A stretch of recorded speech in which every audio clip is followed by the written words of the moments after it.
میں رہنے والے لوگ ہیں، جفا کش لوگ ہیں، محنتی لوگ ہیں، اور ہم اس ملک کے اندر جو اپنی حکومتوں کو ٹیکس دیتے ہیں،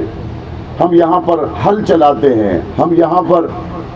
محنت اور مزدوری کر کے اپنی خودداری کو قائم رکھنے والے لوگ ہیں۔ اگر ہم اپنی خودداری پر کمپرومائز نہیں کر سکتے تو ہم اپنے ملک کی خودداری پر بھی ایک لمحے کے لیے کمپرومائز نہیں کر سکتے۔ خزانوں میں پیسے اس لیے جمع نہیں کرواتا کہ حکومتی سطح پر اس کی خودداری کا احترام نہ کیا جائے۔ جس طرح وہ اپنے گاؤں میں خوددار ہے، جس طرح وہ اپنے علاقے میں خوددار ہے، محلے اور شہر میں خوددار ہے، اسی طرح وہ چاہتا ہے کہ میرا ملک پاکستان بھی اور اس کے حکمران بھی خودداری اور خوبصورت جرت اور ہمت کے کارنامے سر انجام دے۔ اضطراب کی کیفیت ہے پورے ملک میں، شہروں میں دیہاتوں میں لوگ اس وقت ایک خلجان کی کیفیت سے گزر رہے کہ کیا ایک امریکی خط کی وجہ سے ہماری حکومت کو گرایا گیا؟ کیا ہم اتنے کمزور ہیں 70 سال 75 سال کا سفر کرنے کے بعد کہ باہر سے ایک سازش ہوگی اور ہماری خودداری کو اس طرح سے تحقیق کر دیا جائے گا کہ اس کے مقابل ہمارے منتخب لوگوں کو گھروں میں جانا پڑے گا؟ پھر وہ بحث چلتی چلتی نہ جانے کہاں سے کہاں تک پہنچ گئی۔ میں نے اسمبلی کی تقریر میں بھی کہا، اور میں آج ایک ذمہ دار پاکستانی کی حیثیت سے آپ دوستوں کے درمیان میں بھی یہ بات کہنا چاہتا ہوں،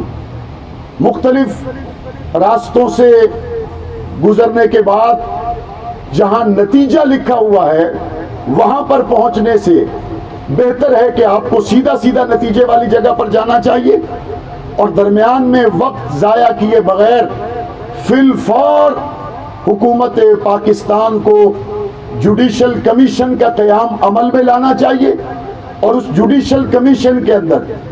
اس امریکہ سے آنے والے خط کو زیر بحث لانا چاہیے۔ اگر اس خط میں یہ بات واضح ہو جاتی ہے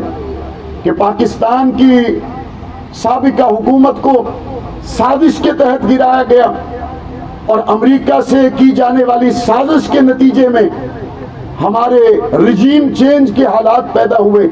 تو یہ بات بڑی واضح ہے، وہ پھر صرف عمران خان کا مسئلہ نہیں ہے، وہ پاکستان کے کسانوں کا مسئلہ ہے، وہ پاکستان کا مسئلہ ہے، وہ یہاں کے ہر شہری کا مسئلہ ہے۔ ہم اس پہ خاموش نہیں بیٹھ سکتے۔ جوڈیشل کمیشن بنانے میں کوئی حرج نہیں ہے، اور اگر آپ سمجھتے ہیں کہ جوڈیشل کمیشن بن جانے کے بعد جو پاکستان تحریک انصاف نے کہا کہ جوڈیشل کمیشن بننا چاہیے اور جوڈیشل کمیشن فیصلہ کرے کہ اس خط کا متن کیا ہے اور اس میں رجیم چینج کی بات ہے یا نہیں ہے، لیکن اگر آپ یہ سمجھتے ہیں کہ اس خط کا متن یہ نہیں ہے، جوڈیشل کمیشن سے آنے والے فیصلے کو ہو سکتا ہے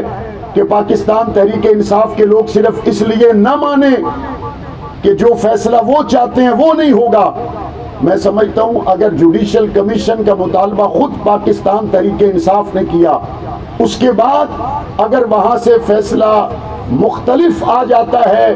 تو پھر ہم پاکستان تحریک انصاف کے ذمہ داران اور کارکنان سے بھی کہیں گے کہ جوڈیشل کمیشن کا مطالبہ آپ کا تھا،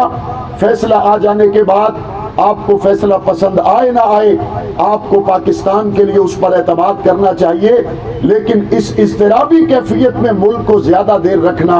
انتہائی نامناسب ہوگا۔ ہم سب کا اسمبلی کے اندر بھی اور میری پارٹی کا اسمبلی کے باہر بھی یہی مطالبہ ہے کہ جوڈیشل کمیشن کے قیام کو عمل میں لا کر خط سے شروع ہونے والی اس اضطرابی کیفیت کا خاتمہ ہونا چاہیے۔ اور میں سمجھتا ہوں اگر ہماری سیاسی حکومتیں مستحکم ہوں گی، ان کی پالیسیز میں استحکام ہوگا، تو ہی کسان خوشحال ہو سکتا ہے، تو ہی بے چینی اور بے یقینی کی کیفیت کا ہم خاتمہ کر سکتے ہیں۔ ہم متحد ہیں اور متحد رہیں گے۔ پاکستان زندہ باد، آپ سارے کسان پائندہ باد۔